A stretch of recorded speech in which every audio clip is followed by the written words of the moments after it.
ব্যারাকপুরে তৃণমূল প্রার্থী পার্থ ভৌমিকের সঙ্গে সন্দেশখালী যোগের প্রমাণ দিয়ে বিস্ফোরক টুইট বিজেপি প্রার্থী অর্জুন সিংয়ের। আর এ ব্যাপারে বিজেপি প্রার্থীর বিরুদ্ধে মামলা করার সিদ্ধান্ত পৌর কর্তৃপক্ষের। এর আগেও বারবার ব্যারাকপুরে তৃণমূল প্রার্থী পার্থ ভৌমিকের বিরুদ্ধে সন্দেশখালী শেখ শাহজাহান ও তার সাগরেদদের সাথে যোগ রয়েছে বলে দাবি করেছিলেন বিদায়ী সাংসদ অর্জুন সিং। আর এবার ওই ব্যারাকপুরে তৃণমূল প্রার্থী পার্থ ভৌমিকের সঙ্গে সন্দেশখালীর যোগের প্রমাণ তুলে ধরে টুইট করলেন বিজেপি প্রার্থী অর্জুন সিং। ওই টুইটে অর্জুন সিং দাবি করেন ওএনজিসি সিএসআর ফান্ডের টাকায় কিছু জিনিস দান করা হয়েছিল সন্দেশখালীর একটি স্বেচ্ছাসেবী সংস্থা Ma Sarada women and rural welfare সোসাইটিকে। ওই স্বেচ্ছাসেবী সংস্থা সেই জিনিসগুলো আবার নৈহাটি পুরসভার হাসপাতাল মাতৃসদনকে দান করেছিল। এ ব্যাপারে বিজেপি প্রার্থী অর্জুন সিং এর দাবি ওএনজিসি আর সিএসআর ফান্ডের মাধ্যমে সন্দেশখালীর মা সারদা ওয়েলফেয়ার সোসাইটিকে কিছু সামগ্রী দান করেছে, কিন্তু ওই ওয়েলফেয়ার সোসাইটি সামগ্রীগুলো রাজ্যের কোনো সরকারি হাসপাতালকে না দিয়ে নৈহাটির মাতৃসদন হাসপাতালকে প্রদান করেছে। এতেই নৈহাটির সঙ্গে সন্দেশখালীর যোগের প্রমাণ ধরা পড়েছে। অন্যদিকে বিজেপি প্রার্থী অর্জুন সিং এর সমস্ত অভিযোগ ভিত্তিহীন বলে দাবি করেছেন নৈহাটি পৌরসভার পৌরপ্রধান অশোক চ্যাটার্জি ও সিআইসি সনদ দে।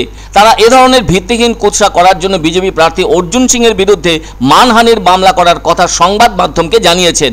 সনদ দে বলেছেন তিনি যতদূর জানতে পেরেছেন যে সংস্থার বিরুদ্ধে অর্জুন সিং বলেছেন তারাও আইনি নোটিশ পাঠাতে চলেছে।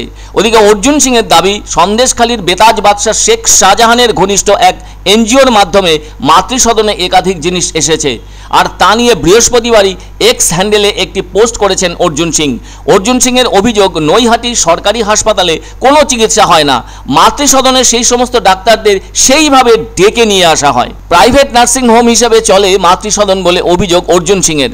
আবার অর্জুন সিং এমনও দাবি করেছেন ওই বিধায়কের একাধিক পেট্রোল পাম্প আছে, সেজন্য ওএনজিসি ও সিএসআর ফান্ড দিয়েছে।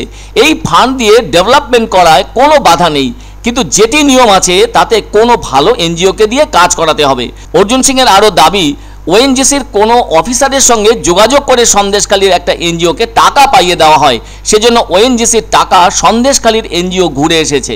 এ ব্যাপারে নৈহাটি পুরসভার স্বাস্থ্য দপ্তরের সিআইসি সনদ দে বলেন আসলে আমাদের ডায়ালিসিস সেন্টারে ওএনজিসির যে ফান্ড আছে তা নিয়ে উনি প্রশ্ন তুলেছেন। ওএনজিসি ফান্ডিং করেছে আর ওরা হলো কেন্দ্রীয় সরকারের সংস্থা। তিনি বলেন ওএনজিসি আমাদের আইসিসিউর সমস্ত সরঞ্জাম দিয়েছে, আবার তারা তাদের নিয়ম মেনেই টেন্ডার করেছে, তাই কে টেন্ডার পেলো না পেলো সেটা তো আমাদের দেখার কথা নয়। ওদিকে বৃহস্পতিবার বিজেপি প্রার্থী অর্জুন সিং এর আরও অভিযোগ নৈহাটি পৌরসভার অন্তর্গত মাতৃসদন হাসপাতালও রোজগারের একটা কেন্দ্রে পরিণত হয়েছে। সেজন্য এক্স হ্যান্ডেলে ওই পোস্টের পাশাপাশি বৃহস্পতিবার সন্ধ্যায় হাজিনগরে নির্বাচনী প্রচার শেষে ব্যারাকপুরের বিজেপি প্রার্থী অর্জুন সিং সাংবাদিকদের মুখোমুখি হয়ে এ ধরনের অভিযোগ করেন।